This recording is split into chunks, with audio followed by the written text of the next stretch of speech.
Audible frequency range पर एक next problem solve करते हैं। एक साउंड हमें गिवन है जिसकी स्पीड और जो वेवलेंथ है वो दोनों स्टेटमेंट में गिवन है। हमने ये फाइंड करना है कि ये साउंड ऑडिबल फ्रीक्वेंसी रेंज में है या out of Audible frequency range है। यानी ऑडिबल फ्रीक्वेंसी रेंज जो कि हम पढ़ चुके हैं, जिसकी लोअर लिमिट ह्यूमन ईयर के लिए, नॉर्मल ह्यूमन ईयर के लिए उसकी लोअर लिमिट है 20 हर्ट्स और अपर लिमिट अगर आप देखें सो वो है 20,000 हर्ट्स। ये हर्ट्स इस फ्रीक्वेंसी की यूनिट है। और तो अगर साउंड की फ्रीक्वेंसी इस रेंज में आ रही हो, 20 से ग्रेटर हो, 20,000 से स्मॉलर हो, सो वो ऑडिबल फ्रीक्वेंसी रेंज में होगी।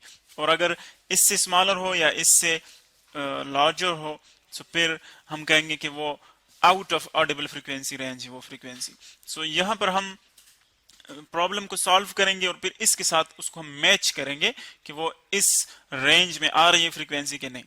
देखिए statement, at a particular temperature the speed of sound in air is 330 metres per second.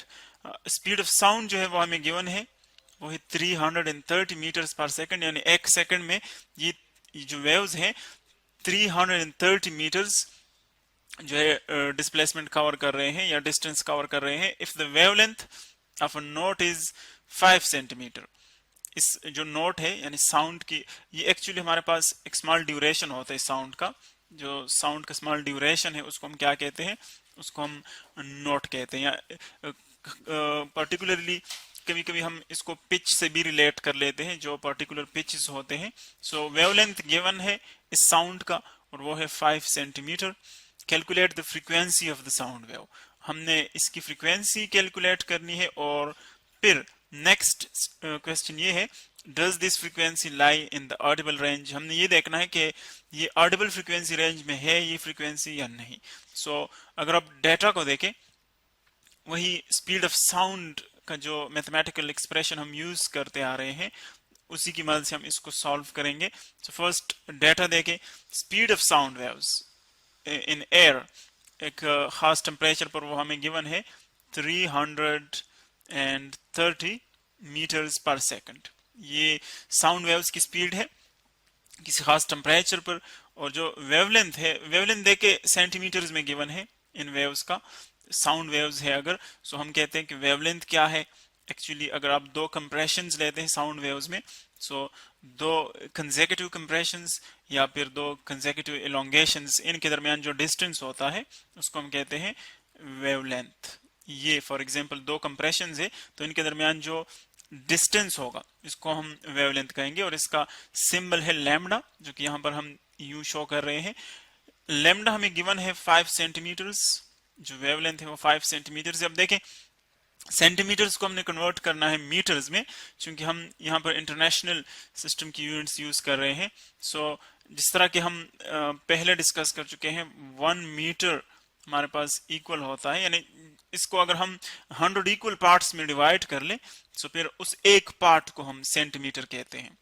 यानी अगर आप इस मीटर को 100 पे डिवाइड कर लें, 100 इक्वल हिस्सों में इसको डिवाइड कर ले, सो एक हिस्सा जो होगा वो हमारे पास 1 सेंटीमीटर होगा। यानी अगर हम सेंटीमीटर्स को मीटर में कन्वर्ट करते हैं तो फिर इसी रूल के मुताबिक हम क्या करते हैं, इसको 100 पे डिवाइड करते हैं।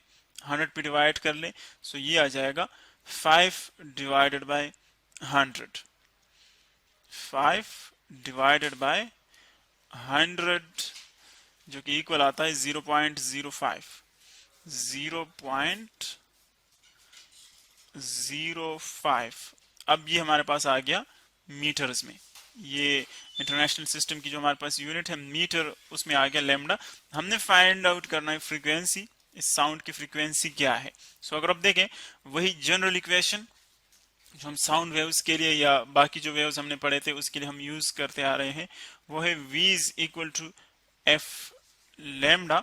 अब इसमें अगर आप देखें f हमने कैलकुलेट करना है, लैम्डा और v जो है वो गिवन है, तो हम जस्ट इन दोनों की जो वैल्यूज है वो इंसर्ट करेंगे, लैम्डा और v की, और हमारे पास वैल्यू ऑफ फ्रीक्वेंसी आ जाएगी। या अगर आप डायरेक्टली इसको पहले जो फ्रीक्वेंसी है उसको आइसोलेट कर ले, यानी जो चीज हम कैलकुलेट करना चाहते हैं उसको आइसोलेट कर ले यहाँ से इक्वेशन में, तो लेमडा पे बोथ साइड्स डिवाइड कर लें, देखिए ये दोनों कैंसिल आउट हो जाएंगे। सो यहाँ पर हमारे पास सिर्फ फ्रीक्वेंसी रह जाएगी, इसको आप इस साइड पे भी लिख सकते हैं। Frequency is equal to V divided by lambda. So V की जो वैल्यू है, V speed of sound waves, वो गिवन है 330 330 और डिवाइडेड बाय वेवलेंथ कितनी है इसकी, वो है 0.05। जो अभी हमने डिवाइड करना है 330 को 0.05 पे, 330 330 डिवाइडेड बाय 0.05, ये आ जाएगा 6600, ये इसकी फ्रीक्वेंसी आ जाएगी। सो यहाँ पर अगर आप देखें फ्रीक्वेंसी हमारे पास आ गई, इसको नीचे हम ड्रैग कर लेते हैं, फ्रीक्वेंसी हमारे पास आ गई इस नोट की 6600 हर्ट्स। और अगर आप इसको साइंटिफिक नोटेशन में लिखना चाहे, सो देखिए पॉइंट यहाँ पर लास्ट में है, पॉइंट आपको नजर नहीं आ रहा है तो इसका मतलब है कि ये लास्ट में है।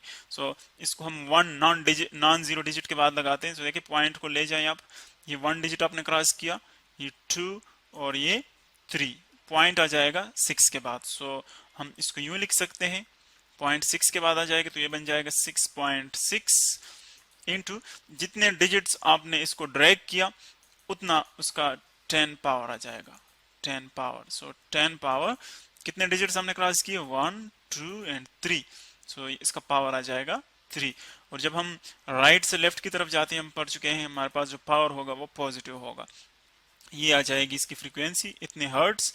तो अब अगर आप देखें इस फ्रीक्वेंसी को आप कंपेयर कर ले ऊपर ऑडिबल फ्रीक्वेंसी रेंज के साथ, क्या ये इस रेंज में आ रही है ये फ्रीक्वेंसी, अगर आ रही है तो इसका मतलब है कि ऑडिबल फ्रीक्वेंसी रेंज में है, और अगर इस रेंज में नहीं आ रही तो इसका मतलब है कि ऑडिबल फ्रीक्वेंसी रेंज में नहीं है। सो देखिए 20 हर्ट्ज से लेकर 20,000 हर्ट्ज तक ये ऑडिबल फ्रीक्वेंसी रेंज है। तो अगर आप देखें 6600 वो भी इसी रेंज में आ रही है, वो 20 से ग्रेटर है और 20,000 से स्मॉलर है। तो इसका मतलब ये है कि इसी रेंज के दरमियान, इसी रेंज में ये आ रही है फ्रीक्वेंसी। तो इसका मतलब ये है कि जो फ्रीक्वेंसी हमने कैलकुलेट की है इस नोट के लिए, वो किस रेंज में आ रही है, Audible Audible frequency Audible frequency range, वो इसमें आ रही है। और अगर इस रेंज में कोई फ्रीक्वेंसी नहीं आ रही तो इसका मतलब है कि वो out of Audible frequency range है।